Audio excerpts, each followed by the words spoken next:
hablar, vamos a hablar de tiempos después. Déjenme un momento, me ubico acá. Vamos a hablar de participios y gerundios para completar lo de los modos verbales. El participio, hay un micrófono abierto, un parlante abierto por ahí, hermanos, por favor. Gracias, perfecto.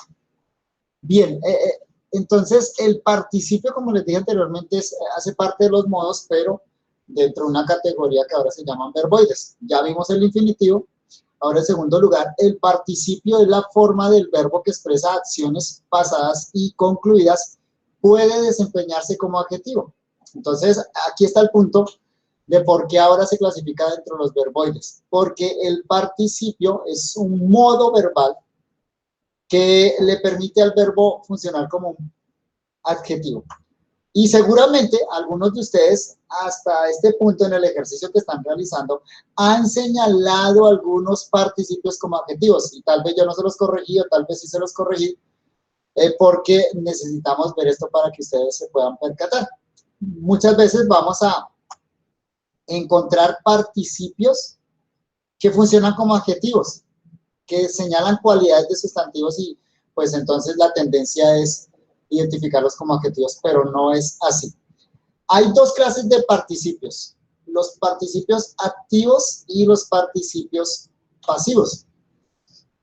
Entonces, en primer lugar, los participios activos indican las acciones en ejecución. Usan las terminaciones ante para verbos terminados en ar y las terminaciones ente y ente para los verbos terminados en ar e ir. La forma más sencilla de identificar participios y lo mismo gerundios es aprendiendo las terminaciones. Así que es importante tomar nota de esto. Terminación ante, terminación ente, terminación iente señalan participios. Observemos estos ejemplos.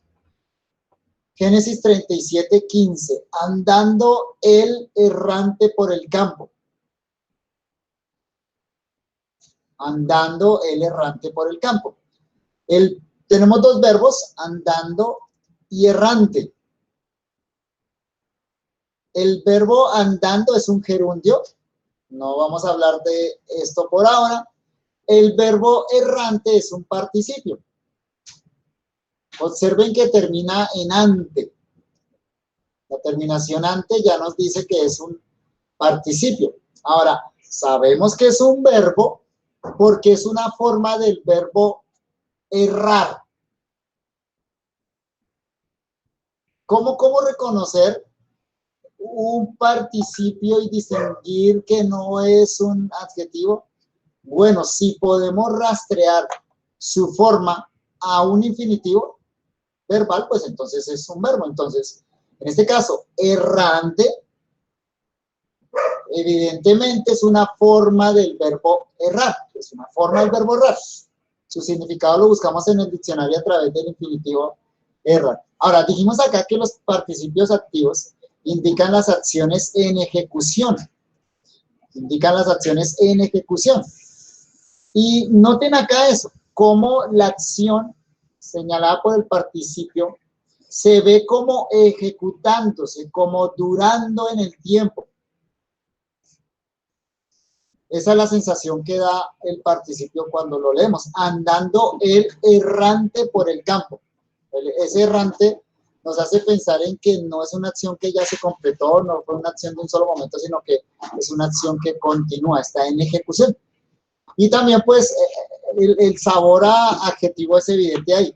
Errante suena como si fuera una característica, pero otra vez notamos que es un verbo en participio, solo que los participios le permiten a los verbos funcionar como si fueran adjetivos. Ahora, este otro ejemplo, 1 Pedro capítulo 5, versículo 8.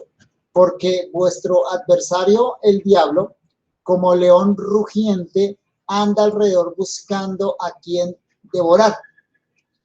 Acá tenemos varios verbos. Rugiente, anda, buscando, devorar. otro texto muy rico en la gramática de los verbos. Rugiente es el participio. Sabemos que es un participio por la terminación iente. Sabemos que es un verbo participio porque es una forma del verbo rugir. Lo buscamos en el diccionario es por la entrada rugir. Este verbo anda es un verbo en indicativo del verbo andar. Ando, buscando, esto es un verbo en gerundio que no hemos considerado. Y devorar, terminación ar, es un infinitivo. Así que aquí tenemos un participio, un indicativo, un gerundio, un infinitivo. Nos interesa el verbo rugiente, que es el participio. ¿Cómo señala la acción del verbo? El participio la señala como en ejecución. O sea, ese león no rugió, no dejó de rugir, ese león continuamente está en esa acción de rugir. Ese león no duerme y de ahí el peligro de ese león rugiente. No descansa, siempre está rugiendo buscando a quien devorar.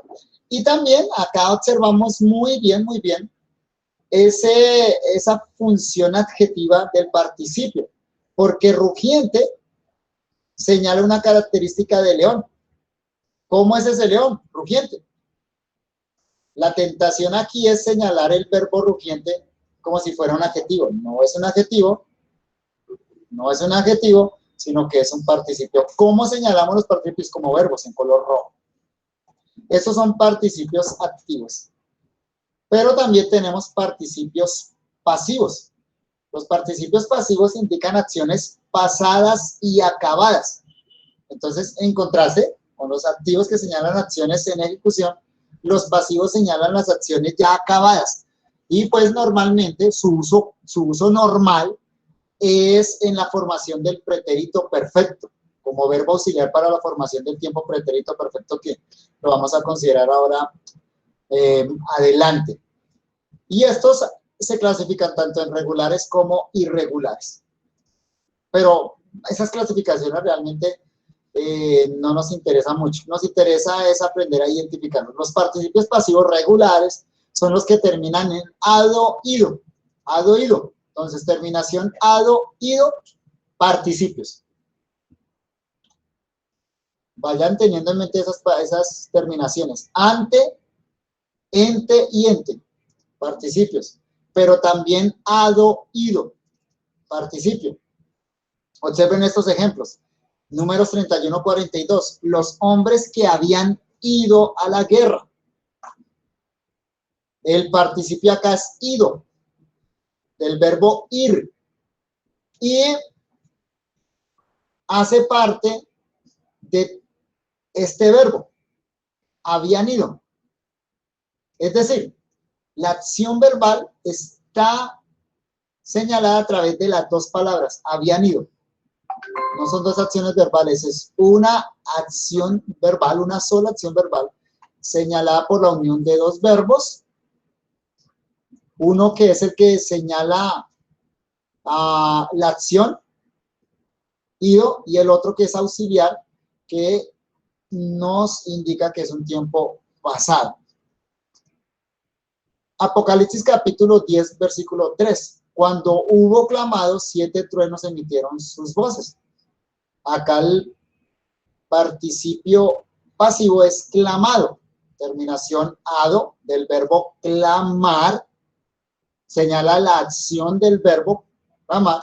Y de nuevo, el verbo hubo, del verbo haber, acá es el auxiliar que señala el tiempo pretérito perfecto. Entonces, tanto la acción habían ido como la acción hubo clamado señalan acciones pasadas acabadas, completas. A eso se le denomina un pretérito perfecto. Y por otro lado, los participios pasivos irregulares son los que terminan en to, so, cho. Hay que tomar nota, hay que memorizar esas terminaciones, to, so, cho, para poder identificar participio, ¿no? Para que sea más fácil el trabajo de análisis gramatical. Génesis 42:38. Pues su hermano ha muerto. Terminación to. Participio pasivo. Del verbo morir, muerto, del verbo morir. Y con el verbo auxiliar a. Señala una acción pasada completa. Tiempo pretérito perfecto otra vez. Mateo 27:35. Para que se cumpliese lo dicho por el profeta.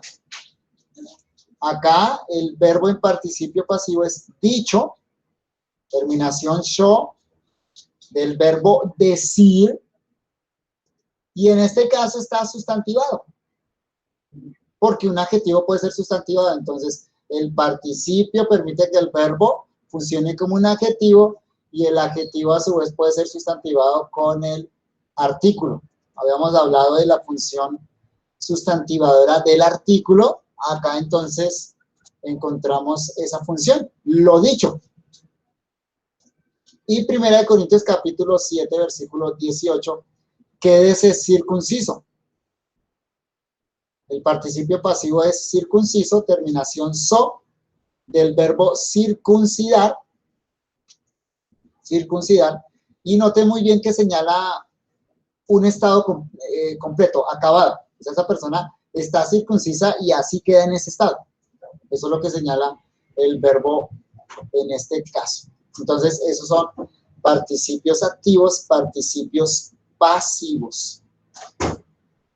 Y el gerundio, para cerrar este tema de los modos verbales y de los verboides. El gerundio.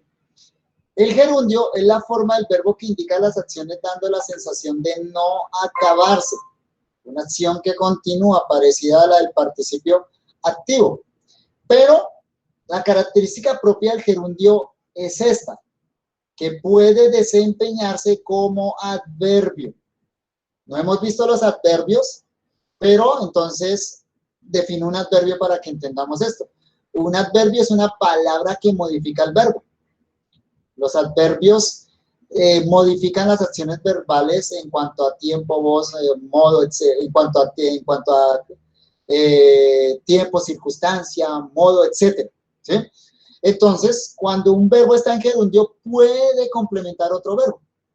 El gerundio usa las terminaciones ando para los verbos terminados en ar y yendo para los verbos terminados en er e ir. Entonces, estas dos terminaciones, ando, endo, ando, yendo, corresponden a los gerundios. A los gerundios. Ejemplo, Génesis 1:22. Y Dios los bendijo diciendo.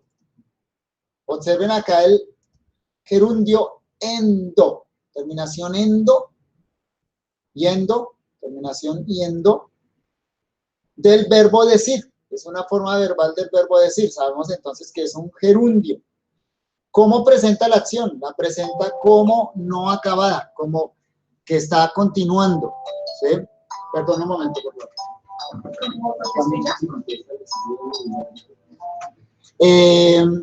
Presenta la acción como continuando, ¿no? Y aquí notamos su función adverbial, o sea, complementando otro verbo. El verbo principal acá es el verbo bendijo. Le podemos preguntar a este verbo, ¿cómo los bendijo Dios? Respuesta, diciendo. Ahí eso es una función adverbial, complementando en cuanto a modo el verbo principal bendijo. Génesis capítulo 4, versículo 3, y aconteció andando el tiempo. Acá noten la terminación ando, del verbo andar, gerundio, y complementando el verbo aconteció. Aconteció, ¿cómo? Andando el tiempo. Y da de nuevo la sensación de continuar en el tiempo. Entonces, esos son los participios y los gerundios. ¿Qué hemos visto? Hemos visto la voz, el modo verbal. Hemos visto dos accidentes gramaticales del verbo. Vamos al tercero, que es el más complejo. El accidente gramatical tiempo. Accidente gramatical tiempo. El tiempo indica el momento en que se realiza la acción del verbo. El tiempo indica el momento en que se realiza la acción del verbo. Y los tiempos fundamentales son 3. Se les llama tiempos fundamentales o absolutos porque son los momentos en que sucede la acción. Y a partir de esos 3 momentos se estructura otros tiempos específicos. Los 3 tiempos fundamentales o absolutos son el pasado, el presente y el futuro. Pasado, presente o futuro. El tiempo pasado señala algo que ya ocurrió, algo que ocurrió antes de la hora. El tiempo presente señala el ahora y el tiempo futuro señala algo que está hacia adelante desde la perspectiva de la hora. Y algo importante aquí para señalar es que cuando definimos los tiempos verbales, debemos entenderlo desde la perspectiva del que habla o escribe. Me explico. Cuando estamos leyendo la Biblia y encontramos un verbo en acción futura, por ejemplo, en tiempo futuro, ese tiempo futuro es desde la perspectiva del que está escribiendo, o sea, desde la perspectiva del que está escribiendo o hablando ahí en una narración, esa acción no ha sucedido porque está en el futuro. Lo pasado ya sucedió, lo futuro no ha sucedido, lo presente está sucediendo. Entonces, el tiempo ahí, futuro en ese caso, es desde la perspectiva del que habla o escribe.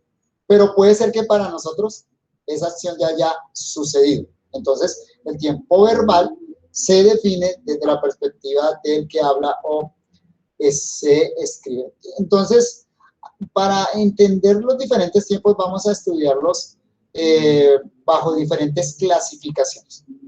En primer lugar, existen los tiempos simples. No vamos a hacer una lista acá de tiempos. Vamos más bien a considerarlos bajo ciertas categorías. Los tiempos simples son aquellos formados por una sola palabra. Es decir, cuando la acción verbal está señalada por una sola palabra, a eso se le llama tiempo simple. ¿Cuáles son los tiempos simples? El presente, el pretérito indefinido. Pretérito es pasado. Pasado indefinido, pretérito indefinido. El pretérito imperfecto y el futuro imperfecto. Son tiempos simples porque la acción verbal se estructura con una sola palabra. Veamos aquí los ejemplos. Mateo capítulo 1, versículo 23. Una virgen concebirá. Una virgen concebirá. El verbo es concebirá. ¿Cómo se señala la acción? Desde la perspectiva tiempo. Se señala como futura. No ha sucedido. Desde la perspectiva del que habla ahí, la acción no ha sucedido, entonces es futura. Ese tiempo es un futuro imperfecto. Génesis 37:13.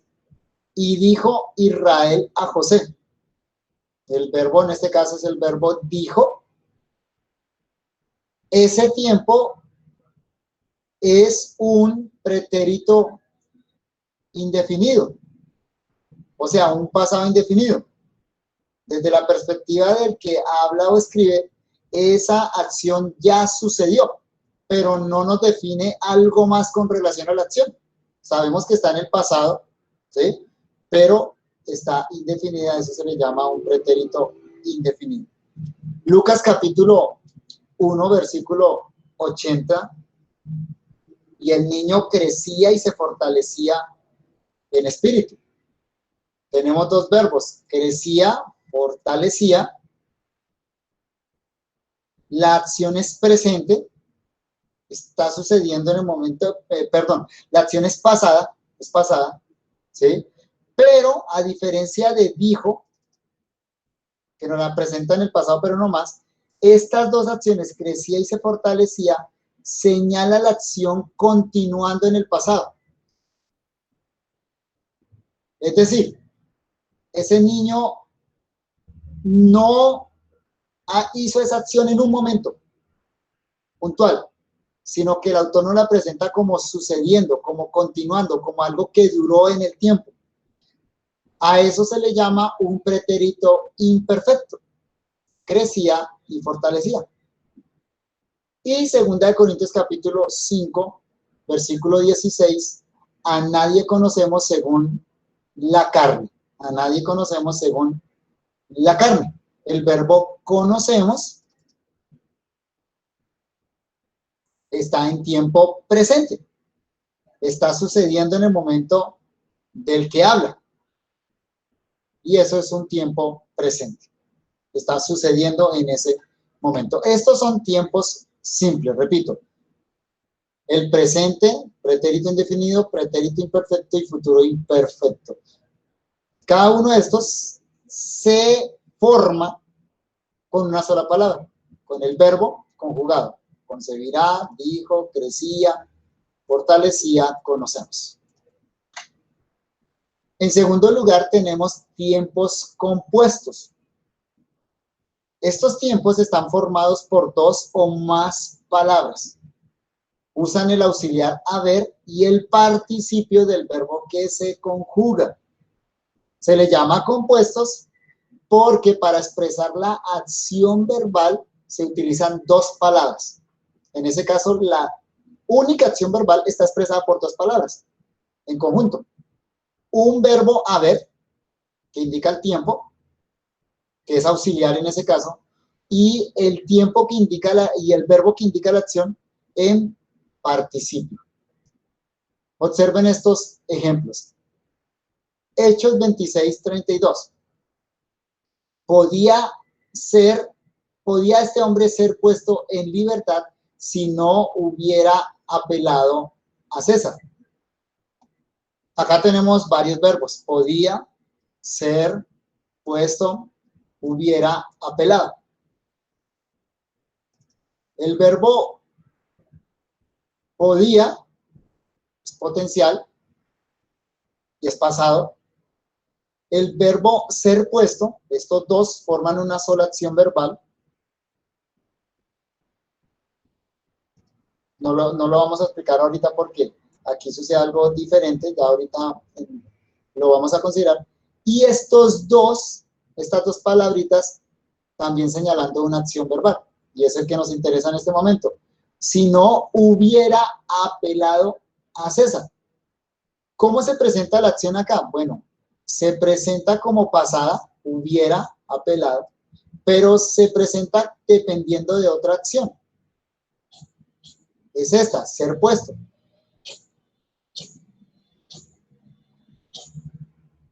Esta persona, si no hubiera apelado a César, podía ser puesta en libertad. Así que desde la perspectiva del que está hablando allá o escribiendo, esta acción hubiera apelado es anterior a ser puesto en libertad. Esta persona apeló antes de ser puesta en libertad. A eso se le llama un pretérito anterior. ¿Qué es un pretérito anterior? Una acción pasada anterior a otra acción. Entonces, nos devuelve el pasado, pero a un punto antes de otra acción. Éxodo capítulo 34, versículo 10. Haré maravillas que no han sido hechas. Verbo haré, futuro, tiempo futuro, no ha sucedido. Y este verbo han sido hechas. Noten algo interesante acá. Tres verbos, tres palabras que forman una sola acción verbal. Los tres indican la acción verbal. ¿Qué hay acá? Bueno, tenemos el verbo auxiliar haber, que indica entonces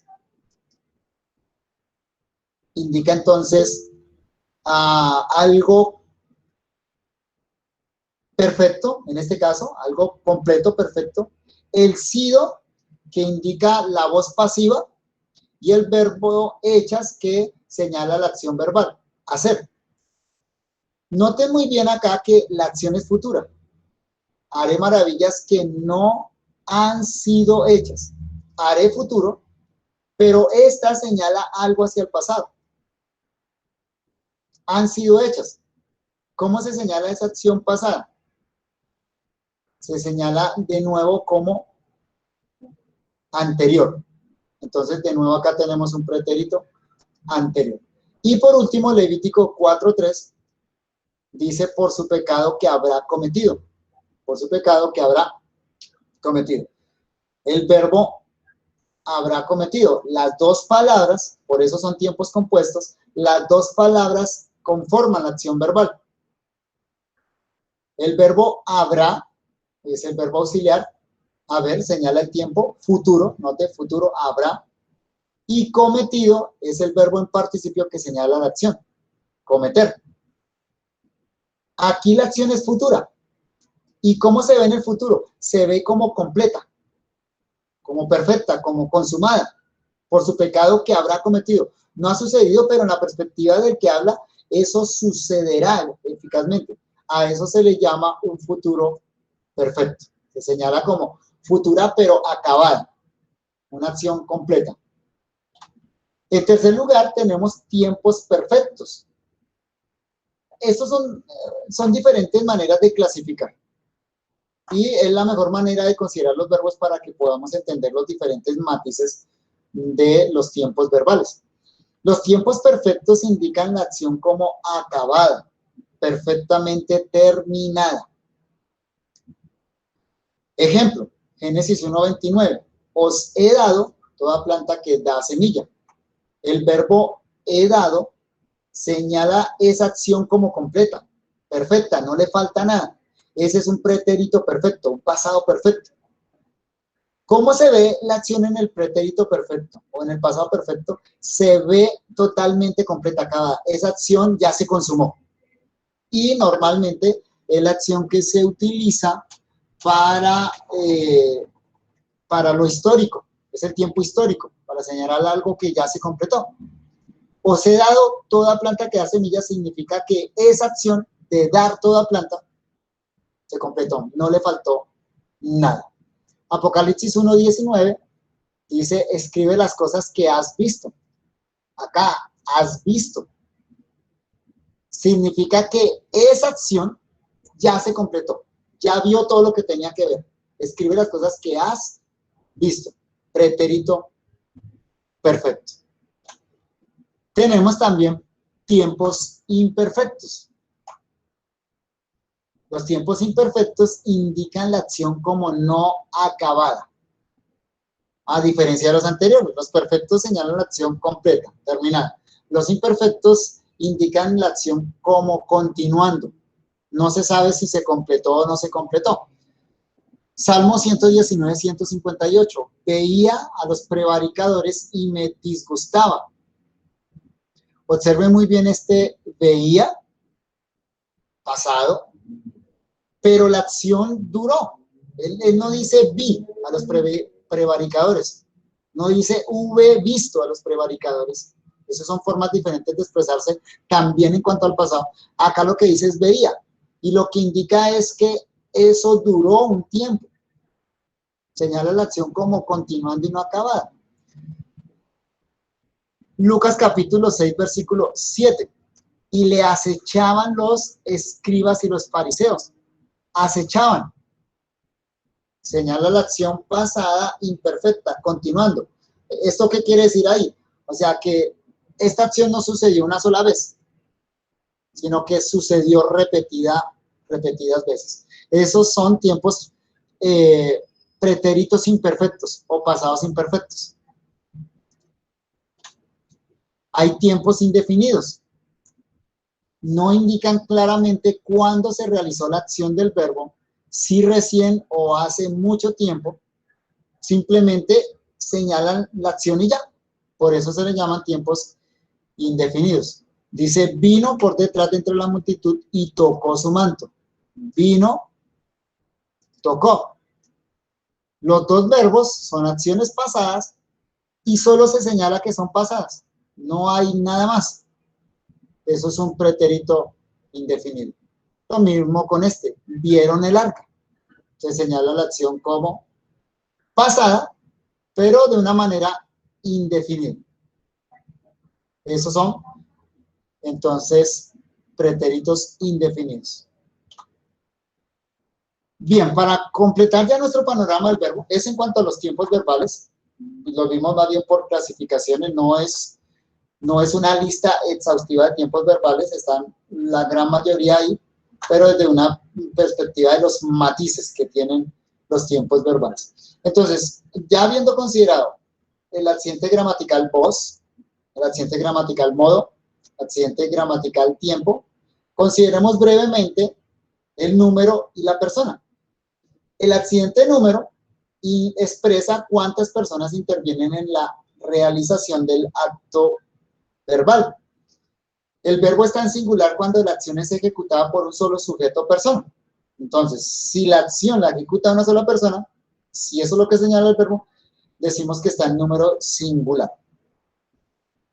Ejemplo, Salmo 32:8. Te haré entender y te enseñaré. Te haré, no te haré, y te enseñaré. ¿Cuántas personas hacen estas acciones? Una sola persona. En este caso, el que está hablando, yo te haré entender y yo te enseñaré. Este otro verbo entender está en infinitivo, complementa el verbo haré. Romanos capítulo 10, versículo 2. Porque yo les doy testimonio de que tienen celo de Dios. Acá hay dos verbos, doy y tienen. El verbo doy está en singular. Una sola persona hace la acción. ¿Quién? Yo. Yo les doy, el que está hablando.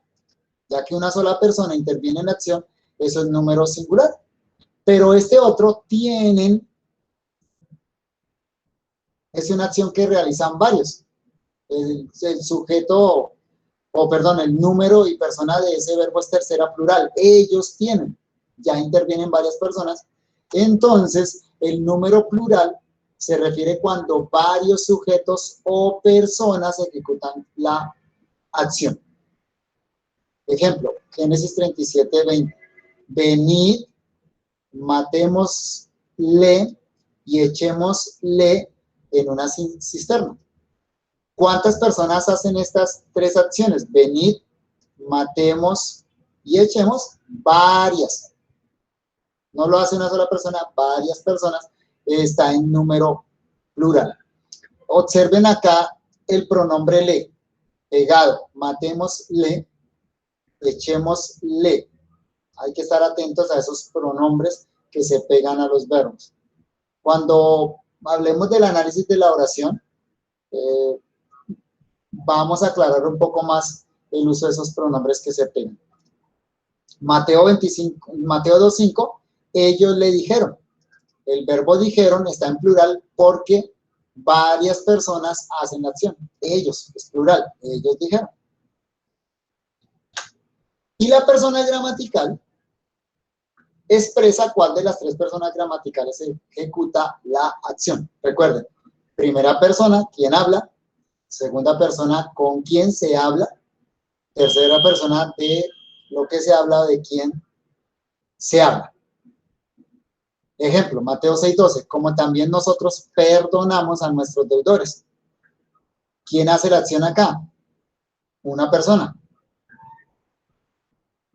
Perdón, ¿quién hace la acción acá? Varias personas, nosotros, plural.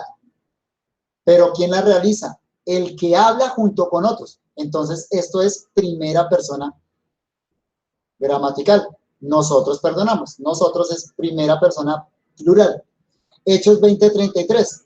Ni plata, ni oro, ni vestido de nadie he codiciado.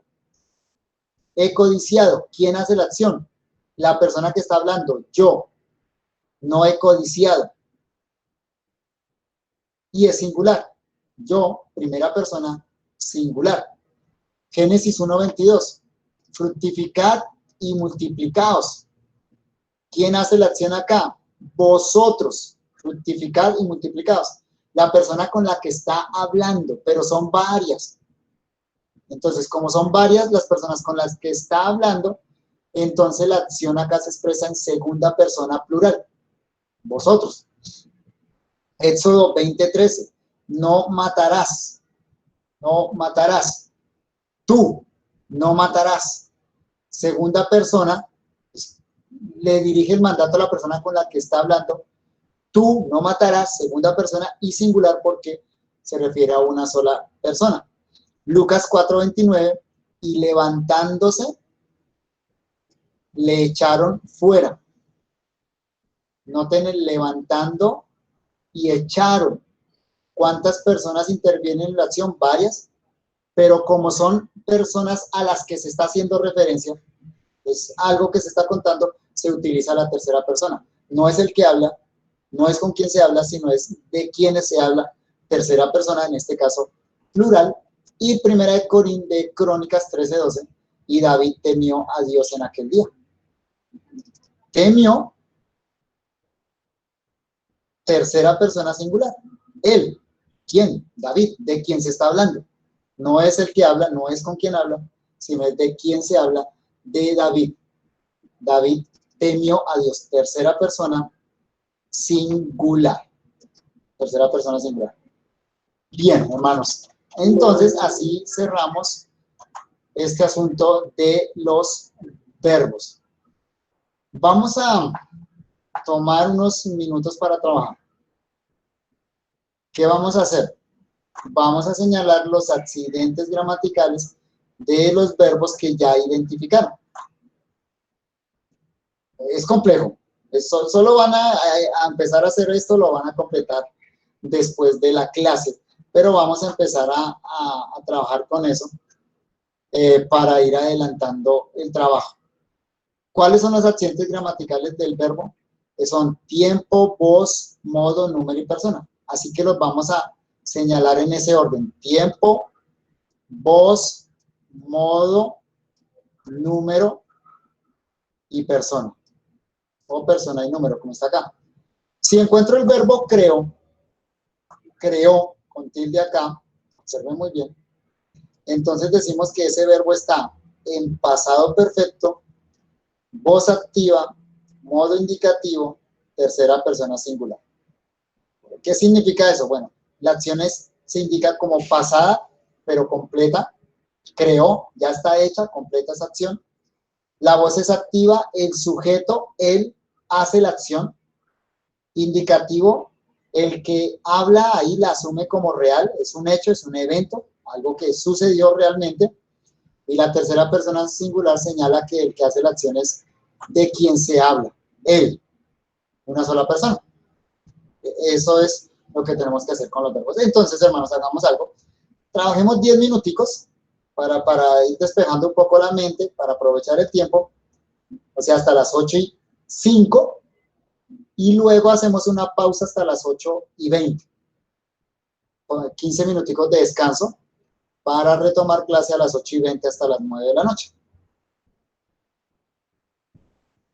Pastor, una pregunta rápida. Claro. El participio y el gerundio siempre son, por ejemplo, el gerundio siempre es voz activa y el participio es voz pasiva, ¿o depende de la acción? Depende de la acción verbal. Hay participios que están en voz activa, otros en voz pasiva, y lo mismo el gerundio, porque tenga en cuenta que la voz es otro accidente gramatical diferente. ¿Sí? Entonces, hay que analizar tanto la voz como el modo. Son dos accidentes diferentes. Gracias, pastor. Con gusto. Pastor, una pregunta. Con respecto a la palabra hay, como es de existencia, no tiene sujeto. O bueno, sí, tal vez sí, pero no es. Se llama un verbo, ese se le llama un verbo impersonal. Impersonal. Okay. Esa clasificación no la vimos porque ya con lo que dijimos es suficiente, ¿no les parece? Pero, sí, pero me parece justamente en el versículo que... hay es un verbo que se utiliza para introducir oraciones donde nadie hace la acción. Y se le llama verbo impersonal. Esa entonces... forma particular, no es que el verbo sea impersonal, esa forma particular I es impersonal. Ok, ¿Qué significa que nadie hace la acción? sí. Simplemente existe ya. Ok, Solo gracias. se señala, se utiliza para introducir historias, por ejemplo, Gracias. como el Hugo también.